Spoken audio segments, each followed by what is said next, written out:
Hey folks, thanks so much for being here. Just wanted to give you a quick heads up. What you're listening to is an episode from VJ Talks, my podcast. And this is a re-upload, so if you hear anything about, hey, go check out this link, go check out this forum, etc., it's more than likely not there anymore. So just wanted to give you that heads up before you went looking for something that wasn't there.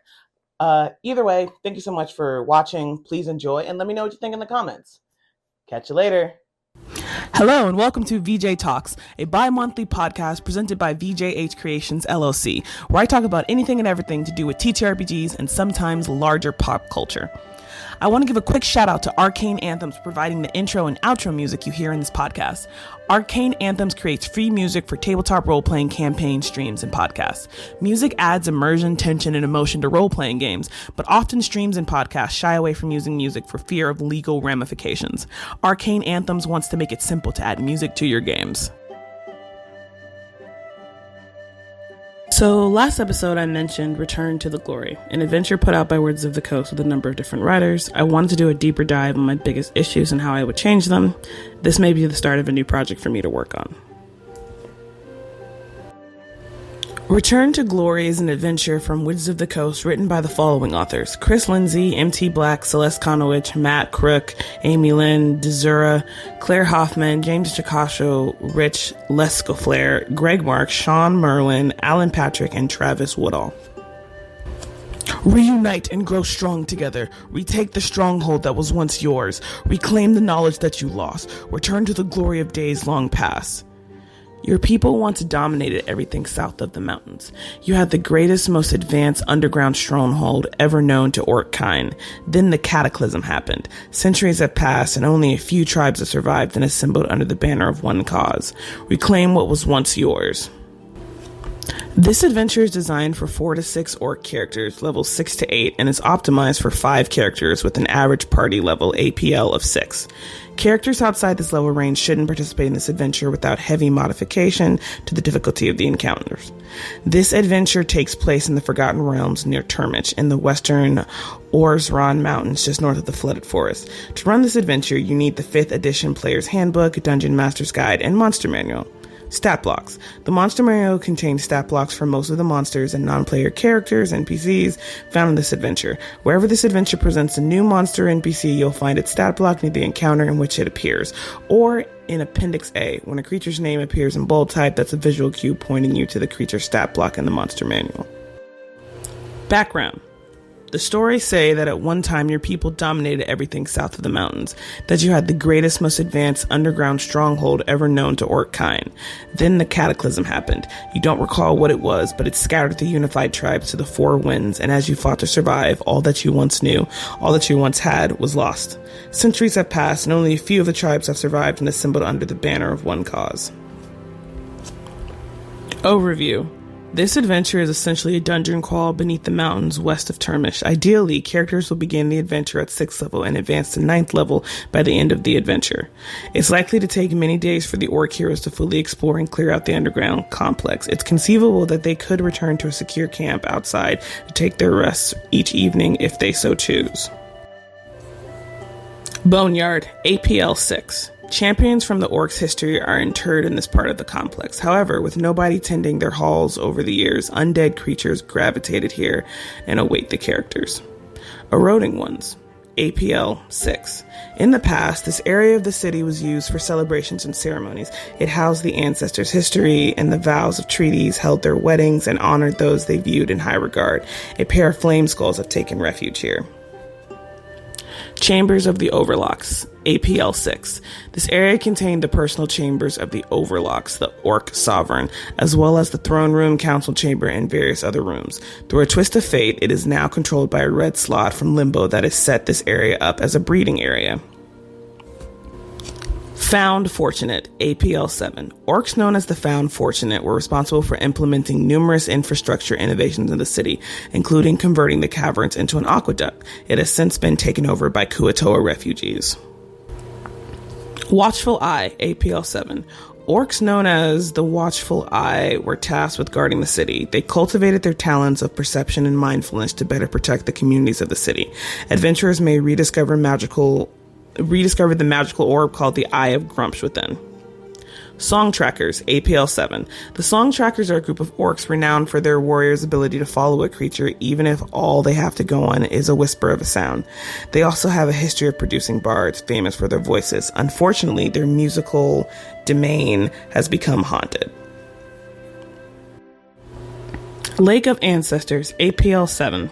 These caves were once holy to Urtrus, the White Hand, and his followers. It was here, at the edge of the city, that his followers memorialized those heroes worthy of an afterlife in Grumsh's horde. A heroic effort will be required to make a way through. Rotting Root, APL-8. Shortly before the fall, Dirt Under Nails, a dwarf druid, claimed this area as his home. While on an excursion into the Underdark, he happened upon a strange sapient fungus which made him an offer he couldn't refuse. The druid was infected by its spores, returned home, and has been here ever since. Red Wardens, APL-8. This cavernous area was once a subterranean garden that served as a font of flora used for both medicinal and dietary needs.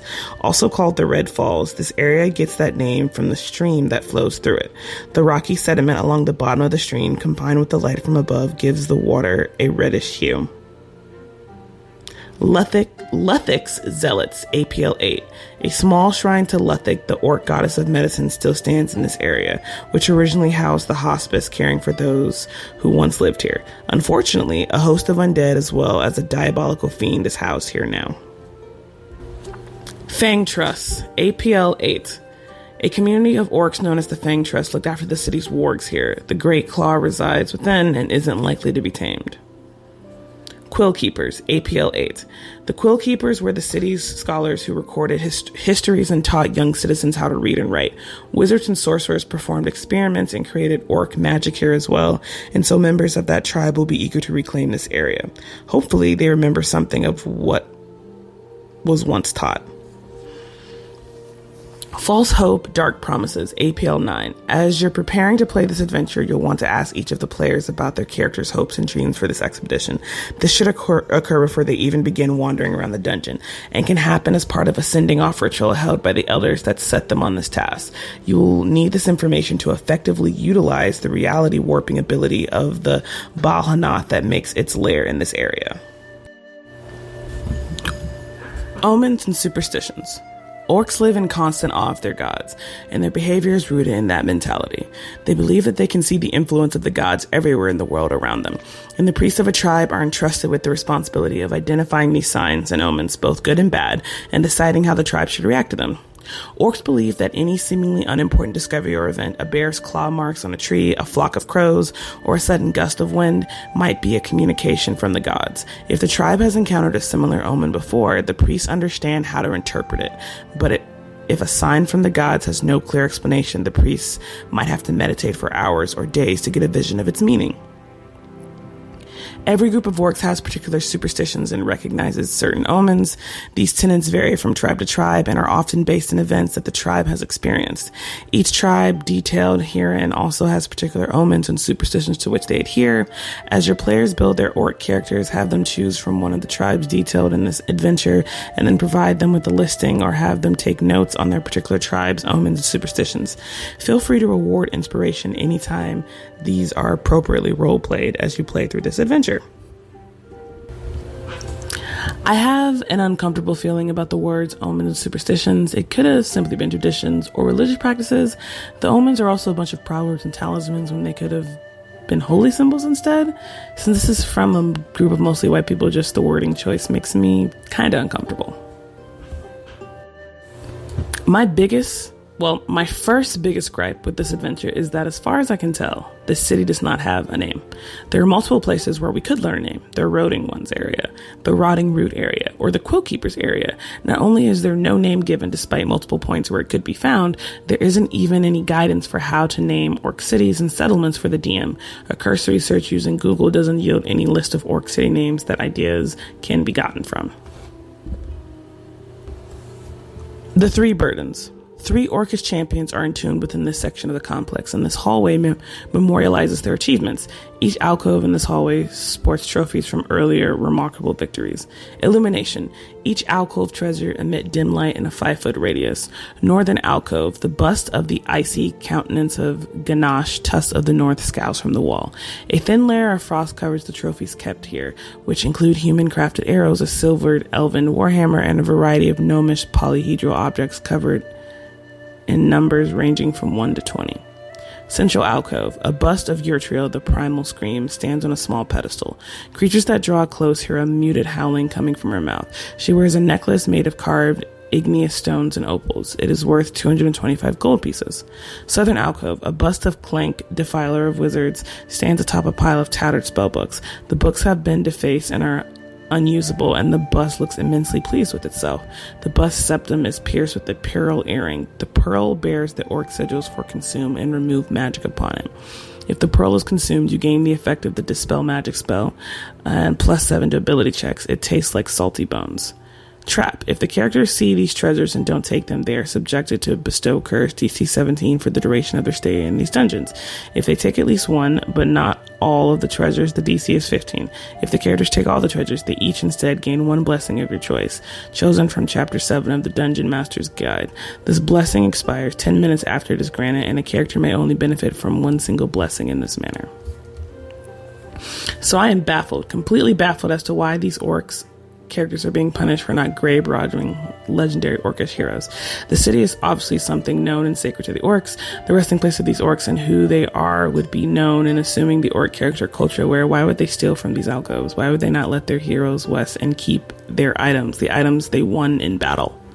There's no way to know who wrote this section, but whoever did it feels like they had lacked a fundamental understanding of how a group of people would treat the items of their ancestors, specifically POC. I say specifically POC because orcs are coded as people of color, and that the stereotypes used to oppress people of color, specifically black and indigenous folk, are used to describe orcs and half-orcs in the setting. This part should be reversed. If they take any items, they are cursed. The blessing should last longer than 10 minutes. If they don't steal any items, like, they'll get the blessing later, right? And each item should have something magical in it instead of just the southern alcove, specifically something magical and culturally relevant. I'm actually imagining that not only is there busts of their heads here, but behind the busts are the literal weapons used by the heroes. The bodies could also be there in like a glass coffin, but that's more iffy depending on orc burial practices. Tombs. This room once held services in respect of powerful orc warriors and leaders whose bodies were sealed behind the walls upon their death. Unlike standard orcish funerary services, which often involve complete immolation or a traditional burial, these highly respected members of society were interred here so that their spirits would remain in the world for guidance and leadership. Now, however, 2 of the spirits have become wraiths, and the third is a banshee. Maddened by years of silence, they have developed a hunger for life that far surpasses any desire for glory that they held in life. But should they be appeased, they may provide boons to those that come here. The tomb belongs to well-known orc legends, so no ability checks are needed. The sigils of these orc legends are outside the 3 indicated areas, and once the characters have spent 1 minute there, they emerge intent on attacking unless the characters can appease them. Illumination. A collection of quartz crystals embedded into the ceiling emit a natural glow. They bathe the room in dim light. Appeasing the spirits. These spirits are angry but can be appeased through reasonable creative solutions. Consult their tomb descriptions below. Call for a DC 12 ability check. Encourage the players to choose an appropriate skill and describe its use in the matter, and consider the following potential options or craft your own. Regale the orc spirits with tales of their own glory in life. Please the undead orcs with tales of the character's exploits in their honor or stead. Demonstrate physical traits or qualities of the undead orcs, such as emitting primal screams or conjuring frost magic and effects. Tomb of Ganache, Tusk of the North. A druid of immense power, Ganache channeled the pure frozen rage of the northern blizzards. Rumored to be permanently coated in primal ice, he wielded the great club of Frost Shock, carved from the heart of an ancient glacier. He has become a wraith. Tomb of Urtriel, the primal scream. Urtriel led raid after raid with her clan of skilled warriors. Time and time again, they clashed with and annihilated elves and humans alike, pushing back those that would encroach upon sacred orc lands. She and her troops would emit terrifying primal screams for the entire duration of battle, sowing panic and discord among their foes. She has become a banshee. Tomb of Clank, defiler of wizards. In life, Clank reputedly had an extreme desire to find and eliminate any wizards among the enemy's ranks. Some say that he could smell the magic and demonstrated no small amount of glee when engaged in melee with an arcanist. He has become a wraith. Treasure. If the undead are appeased, they offer special rewards to the characters. Ganache, Tusk of the North. Ganache offers Frost Shock, his +1 Great Club, to the characters. Crafted from ice, it's been enchanted to never melt regardless of temperature. Your Trill, the Primal Scream. Your Trill screams in the faces of the characters, but this effect emboldens them and grants the benefit of a blessed spell for 1 minute. Clank, Defiler of Wizards. Clank traces the orc sign for power on the floor. Each character that views it has advantage on their next attack roll. This effect only works once per character. This is a burial area for powerful orc warriors and leaders. I need an explanation as to why a female orc becomes a banshee. Let's just take a quick look at the banshee lore from 5e. The woeful banshee is a spiteful creature formed from the spirit of a female elf. Its face is wreathed in a wild tangle of hair, its body clad in wispy rags that flutter and stream around it. Divine Wrath. Banshees are the undead remnants of elves who, blessed with great beauty, fail to use their gift to bring joy to the world. Instead, they use their beauty to corrupt and control others.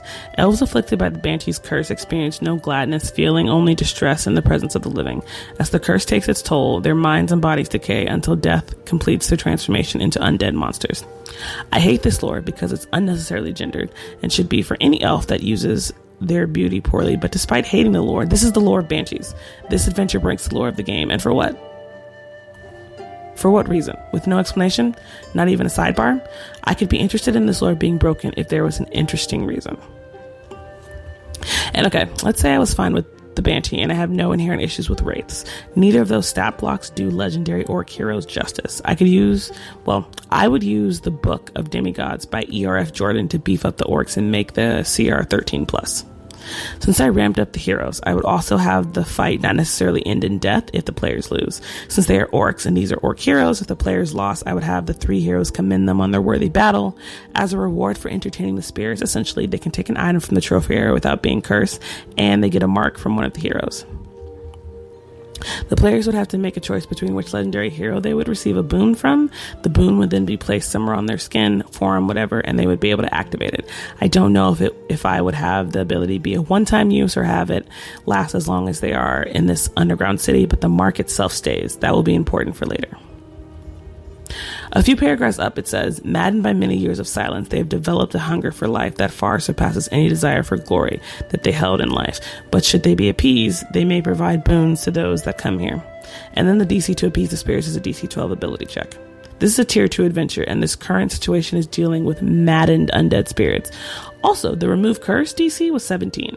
DC 12 is a joke. I'd bump it up to at least 15 to 18 plus range. Owlbear Lair. Yesterday, 3 elven adventurers used this room as their lair. Unfortunately for them, a young pair of hungry owlbears also wanted to be here. When the characters first enter the room, the owlbears are fast asleep, having gorged on the hapless elves. Should they awaken, they are neutral to friendly in their initial reactions due to their recent feeding. If the characters are cautious and respectful of the owlbears, they may follow them for a time in the hopes of finding another easy meal or two. Treasure. The dead elves weren't well equipped and the damage caused by the owlbears was significant. Even so, a few valuables remain. Any character with a passive wisdom perception score of 12 or higher spots a silver necklace with an ebony brooch that is worth 45 gold pieces and a spell scroll of Awaken. If the characters spend 10 minutes searching the room and corpses and succeed on a DC 15 intelligence investigation check, they find a gore-covered orb of time hidden beneath a pile of detritus. This little encounter here could be a perfect orc culture world building opportunity. Instead of having owlbears be here, consider there being wolves, dire wolves, or wargs, still stuff from the elven adventures, so it doesn't have to be combat. The players can look around the room and make a history check to determine where these types of creatures were kept for whatever purpose, combat mounts, hunting companions, etc., and maybe have a sidebar explaining what happens if you use the Awaken spell on the leader of any of these groups, of any of the monsters. Wedding Cove. Hot spring water bubbles up from the bottom of this cove, which slopes to a depth of 10 feet.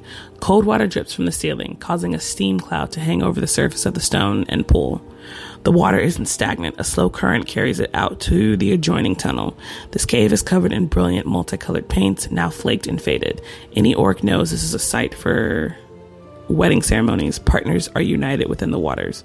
Characters willingly entering the pool together receive the benefits from the wedding mode of a ceremony spell from Xanathar's Guide to Everything for the next 7 days. These characters gain a +2 bonus to their AC while they are within 30 feet of each other. No benefits occur if a character coerces, manipulates, or threatens others to enter the pool. Treasure. If a character investigates the bottom of this cove, they find a ring of mind shielding. This could have been another great world-building moment for orc culture, an interesting look into their marriage practices, but instead we get a pool of slowly running water. Alright, sticking with the Faerun theme of orcs in combat, here's how I would spice this up. I would take this blurb from the Adventurer's Domestic Handbook and turn it into a cinematic featuring ghostly figures doing the marriage ceremony. The couple are chained together in a fighting arena, forced to fight a number of rounds against increasingly difficult enemies side by side while connected by 10 feet of heavy chain. The first round features heavy-hitting enemies, and once they defeat them, the couple is asked, do you swear to be each other's strength? The second round features slippery, dexterous enemies, and once they are defeated, the announcer bellows, do you swear to trust each other foremost? The third round features enemies that wield elements, sap strength, or leech life, and once they are defeated, the couple is asked, do you swear to endure all together? As the couple faces their last enemy, often only one, but large, dangerous, and powerful, the question is asked, do you swear to be unbreakable?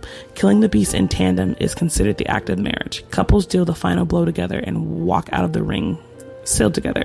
All these creatures would be created from the water via magic, so the pool is still relevant. Chambers of the Overlocks. This area contained the personal chambers of the Overlocks, the Orc Sovereign, as well as the throne room, council chamber, and various other rooms. In the years since the city fell, various creatures have occupied this area. For many years, it was dominated by the sorcerer Ignatia, who subdued the local Duragar and conducted experiments here. A few days ago, she summoned Brol Galged, a red slot from Limbo, but her magic circle was imperfectly drawn and the vile creature escaped and killed her. The slot now controls the Duragar and has set this location up as a breeding area. 17. Pantry and Well. Small alcoves and stone shelves line the walls, holding the broken remnants of old barrels, crates, and boxes. A low wall of ancient brick circle a well in the center of the room. A black pudding lurks at the bottom of the well about 20 feet down. If anyone looks down the well, shines a light down it, or throws something in it, the creature surges up and attacks. Treasure. A character who searches the shelves and makes a successful DC 15 wisdom perception check locates a human statuette made of silver with jade eyes. It is worth 250 gold pieces. I want the treasure in this city to be more grounded in orc culture. The statuette could have easily been in the shape of Lethik the Cave Mother. A history or religion check can determine these kinds of statuettes are commonplace, maybe not in silver, and represent the watchful eye of the Cave Mother over her children. Song Trackers. The Song Trackers are a group of orcs renowned for their warriors' ability to follow a creature, even if all they have to go on is a whisper of sound. They also have a history of producing bards. Famous for their voice, much of their training would take place outside the city. Such excellence required constant work. 32. Instrument fabrication. A short hallway opens into a larger area, the walls of which are lined with work areas covered in dust. Work areas, musical instruments. On the work surfaces reside a lute without tuning pegs and strings, a hollowed out bone that has 2 holes drilled in it, the beginnings of a flute, and a headless drum. Looking through the drawers and cabinets of these stations reveals tools still in excellent condition. 2 sets of each of the following are found: woodcarver's tools, jeweler's tools, and tinkerer's tools. A successful intelligence investigation DC 20 in this area reveals a hidden panel behind which is a beautiful Cly Lear. A Cly Lear, pronounced Cly, I'm pronouncing that wrong, Cly Clee, maybe, was a masterwork magic lyre and one of the instruments of the bards. There was a whole conversation about orcs being coded as people of color because of the stereotypical language used to describe them, and then we get more instruments that are box standard Western fantasy. If I was redesigning this, I would go with the Udu or Ogene, which are Igbo musical instruments.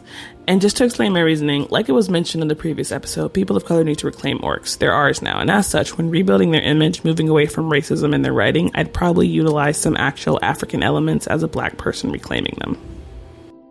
Lake of Blood. The Lake of Blood is the final resting place of the orcs of the city. 4 water weirds guard the lake, summoned long ago to prevent anyone from disturbing the remains of the dead.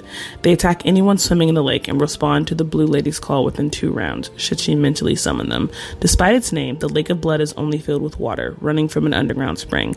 The constant motion of the water stirs up the muck, leaving the water cloudy even if there is light to see by. Illumination. The cavern is completely dark. Lake. The lake bottom is uneven, dropping to depths of 40 to 60 feet. The floor of the lake is covered in the same black mud as the shore and is similarly peppered with bones of centuries of orcish dead. The water is cloudy, making it slightly obscured within 10 feet and heavily obscured beyond that. Treasure. The lake bottom is covered in the bones of the dead, some of which took their valuables with them. A character who spends 10 minutes searching the lake bottom and succeeds in a DC 15 wisdom perception check finds a watertight silver coffer worth 10 gold pieces that contains a necklace of wolf teeth and pieces of quartz worth 10 gold pieces and a potion of greater healing. I think something we needed here is explicitly stating who was considered worthy and having it include a plethora of people. And the best way to do this would have to been like a short story, no more than a page long, describing the individuals that rise out of the lake to show their moments of death. An orc man who died during childbirth, 2 lovers tied together in brutal combat against a crowd of enemies, an orc woman with a prosthetic arm stabbing into the back of a foe, etc. Conclusion. Once all the problems have been dealt with, the characters leave the underground city and begin the real work, using the marks to unite the clans. This adventure is the start of a political campaign with lots of different twists and turns. If the orcs grave robbed in the Lake of Blood area, there should probably be some social consequences during the political campaign part of this. And that's all for now, folks. There are a number of other things I would change, but these were like the big parts that I really wanted to highlight and hit on. Stay tuned. Stay tuned for next week's episode where on May 4th, when the Jewishness and D&D episode will air. See you then.